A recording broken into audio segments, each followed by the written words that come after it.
ನಾರಾಯಣಪುರ ಎಡದಂಡೆ ಕಾಲುವೆಗೆ ನೀರು ಬಿಡುವಂತೆ ಆಗ್ರಹ ಕೇಳಿ ಬಂದಿದೆ. ಕಾಲುವೆಗೆ ನೀರು ಬಿಡುವಂತೆ ಒತ್ತಾಯಿಸಿ ರೈತರು ಪ್ರತಿಭಟನೆಗೆ ಇಳಿದಿದ್ದಾರೆ.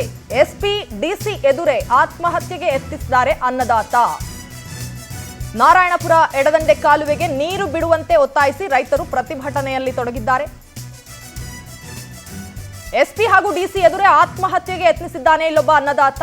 ಭೀಮರಾಯನಗುಡಿಯ ಕೆಬಿಜೆಎನ್ಎಲ್ ಕಚೇರಿ ಎದುರು ಈ ಘಟನೆ ನಡೆದಿದೆ. ಯಾದಗಿರಿ ಜಿಲ್ಲೆಯ ಶಹಾಪುರ ತಾಲೂಕಿನ ಕೆಬಿಜೆಎನ್ಎಲ್ ಕಚೇರಿ ಎದುರು ಪ್ರತಿಭಟನೆಯಲ್ಲಿ ನಿರತರಾಗಿದ್ದಂತಹ ರೈತ ಆತ್ಮಹತ್ಯೆಗೆ ಯತ್ನಿಸಿರುವಂತಹ ಘಟನೆ. ಕಳೆದ 15 ದಿನದಿಂದ ಈ ಹೋರಾಟ ನಡೀತಾ ಇದೆ. ವಿಷ ಸೇವಿಸಲು ಮುಂದಾದಂತಹ ರೈತರನ್ನ ಪೊಲೀಸರು ತಡೆದಿದ್ದಾರೆ. ನಾರಾಯಣಪುರ ಎಡದಂಡೆ ಕಾಲುವೆಗೆ ನೀರು ಹರಿಸಬೇಕು ಅಂತ ಕಳೆದ ಕೆಲ ದಿನಗಳಿಂದ ಹೋರಾಟದಲ್ಲಿ ತೊಡಗಿದ್ರು. ಇವತ್ತು ಒಬ್ಬ ರೈತ ಆತ್ಮಹತ್ಯೆಗೆ ಯತ್ನಿಸಿರುವಂತಹ ಘಟನೆ ನಡೆದಿದೆ.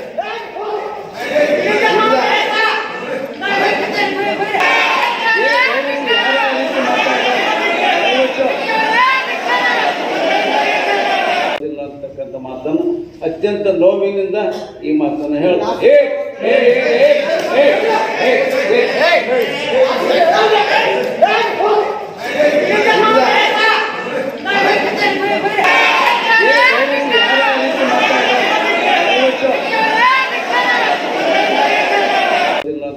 ಮಾತನ್ನು ಅತ್ಯಂತ ನೋವಿನಿಂದ ಈ ಮಾತನ್ನು ಹೇಳ್ತಾರೆ.